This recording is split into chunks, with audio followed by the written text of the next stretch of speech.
Alright, Photography 1-2, I'm going to be doing our fashion retouching edit demo. So what I always recommend when you're in Adobe Bridge, so make sure in Adobe Bridge, is to make sure you work on a copied version of your photo. So if you press Control and click, you'll get this duplicate option. So it makes it into a copy. I'm going to open the copied version into Photoshop directly. So then what I want to do is to adjust this file. You can see it's kind of dark and the color's a little bit off. So what I'm going to do first is go to Layer, Duplicate Layer. So I'm just going to copy my background layer and hit OK. So it'll make a copy of my layers. If you're not sure where your layers are, just click on Layers here. I'll go to Window and make sure your layers are shown. So then on my copied layers, make sure you have the top one selected. I'm just going to go to Filter and then Camera Raw Filter. So we're just going to do some global adjustments first. So the color temperature is a bit off, so you could try the auto white balance. It might guess right, it might guess wrong. You can still adjust it further. So it looks a little too yellow, so I'm just going to bring that down. It looks a little too green, so I'm just going to add a little bit of magenta. And that looks pretty close to neutral. And so obviously you can adjust your exposure depending on how bright or dark you want it. Typically fashion photos are usually brighter. It did kind of make it a bit contrasty, so I'm actually going to lower the contrast a little bit just to kind of even out my tones. And then I am going to drop my texture and my clarity just a little bit, just to kind of soften the features. So depending on how I want my colors to show, I could adjust my vibrance. They look pretty good right now. So I'm just going to click OK, and it's going to open it back into Photoshop. You can see the before and after. So adjusting the exposure, dropping the contrast, texture, and clarity just to make it a little smoother. So if I'm happy with that, I'm just going to go to Layer, all the way down to Flatten Image. So Layer, Flatten Image, and it's going to combine my two layers together. So then what I want to do is clean up the background. So I'm going to go Layer, Duplicate Layer, hit OK. So I always want to make my changes on a separate layer. So if I mess up, I can throw this in the little trash can and start over. So Layer, Duplicate Layer, hit OK. So then what I want to do is go to my healing brush tools. And again, I have a couple different ones. I also have the clone stamp tool here. So if you set your spot healing brush, you can adjust the size and the edge of it. You can zoom in pressing Command plus on the Mac or Control plus on the PC. So you can see in my background, I do have quite a bit of stuff. And you can adjust the size of your clone stamp tool or your healing brush using the brackets next to the letter P. Those little brackets, you can make it bigger or smaller. And you just want to make it a little bit bigger than whatever it is you're trying to heal. So just grabbing some stuff on the background. And then, if there's any blemishes on the person, you could help get rid of some of those as well. And if you want to blend, so if I use the clone stamp tool, I'm going to bring my flow down to like a lower percentage. How it works for blending is if you Alt or Option click on the area, so Option click, let go of Option, and then your next click will be at a low flow. So my flow is at 14%, I have 0% hardness on my edge. And so then you can actually like blend things, which also works well for your background too. If you have kind of weird folds, I can Option click on the area and it's kind of blend some of these folds a little bit at a low flow and just kind of smooth them up. I'm going to Option click over here and then let go, and I'm just going to kind of blend some of the background. Option click here, it kind of just blends any kind of weird creases or folds you might have had when shooting. So I'm just Option click, let go, and then you're kind of basically just selecting with the Option click, or what's a good area to heal over, and then let go of Option, and then just keep clicking, and I'll bring over that area. So a lot of it. So here's my before and after. Right, I did clean up a bit, got rid of some of those folds, kind of smoothed it out, which looks pretty nice. Then just make sure you go Layer, Flatten Image, and then I'm just going to make sure I'll go File, Save. So it is the copy version, so I'm just going to hit OK, and then I'll save it out. So if I go back to Bridge, here's my before and after, right? So doing some global adjustments, and then doing some spot healing and clone stamp to blend. So for my other photos, is going to grab this one.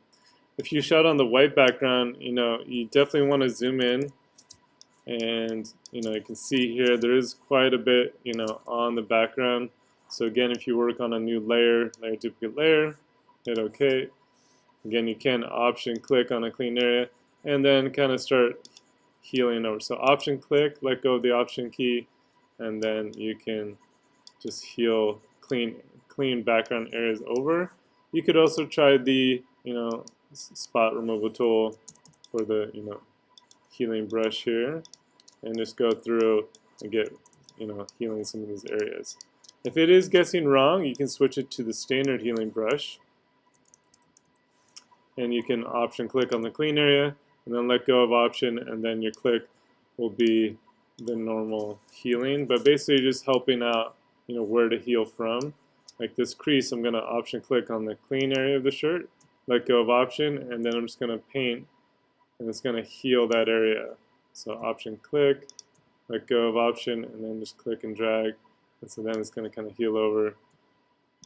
Option click. So you're just kind of telling Photoshop where to kind of choose the healing information from. So then, if I zoom out, right, you can see how it's cleaned up that crease and cleaned up the background pretty well. So I'm just going to grab a couple more spots. So option click, let go. I'm just going to heal these scuffs down here. And again, I could do on blemishes, I would just use the standard spot healing brush tool. You can adjust the size or use the brackets next to the letter P to size down the brush. You just want to make it a little bit smaller, a little bit bigger than what you're trying to heal. And so there we go. I'm just going to zoom back out, Command minus to zoom out. So if that looks good, I'm just going to go to layer and then flatten image. And so I could do some adjustments in Camera Raw on a white background depending on how white I want things to go. So if I make this on a new layer, just go layer, duplicate layer, hit OK. Then I go to filter, Camera Raw, filter. So if I click on my whites and I drag it to the right, it'll make things really white. And you'll see with the red highlight warning, it's letting you know it's going really, really white. And so you can kind of see here what it's doing to the whites. So it looks good for maybe the background, but the issue I have is it's kind of making the whites on the shoes and the shirt too white. So I'm just going to hit OK for now. You can see the before and after, right?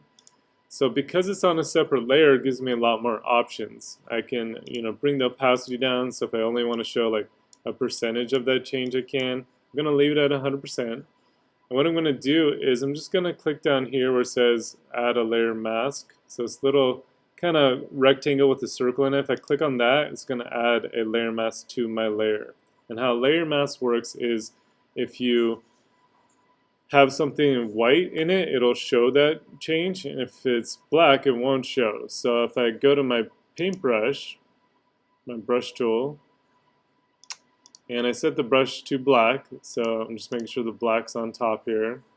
I'm just going to adjust my brush so you can adjust the size and the hardness of the edge, depending on what you're painting. I'm just going to zoom in. So wherever I paint with black, I'm basically saying I don't want you to adjust the white where I paint with black. So I'm just going to kind of paint it over the clothes, over my subject, so he doesn't go all, oops, sorry. And again, if you have your history window open, if you go to Window, History, you can click back on your steps. So I'm just going to kind of paint some of this back. And then especially on these shoes and socks that went like pure white, so I'm just going to kind of paint that area. And so using a layer mask really helps you to adjust things, with the paintbrush.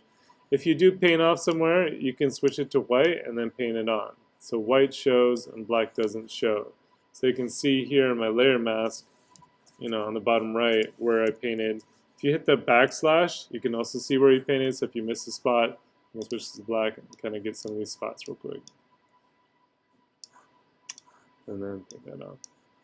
So if I hit the backslash, it'll turn that off. And so then you can kind of see that now it's only affecting the area around my subject and not the whole, photo. It's just, I'm leaving the areas white that I want to brighten up white, and then the areas with black that I painted will not show that change. So last thing I want to do, of course, is layer flatten image. And then let's save that out. Actually, let's save as, because I didn't make a copy.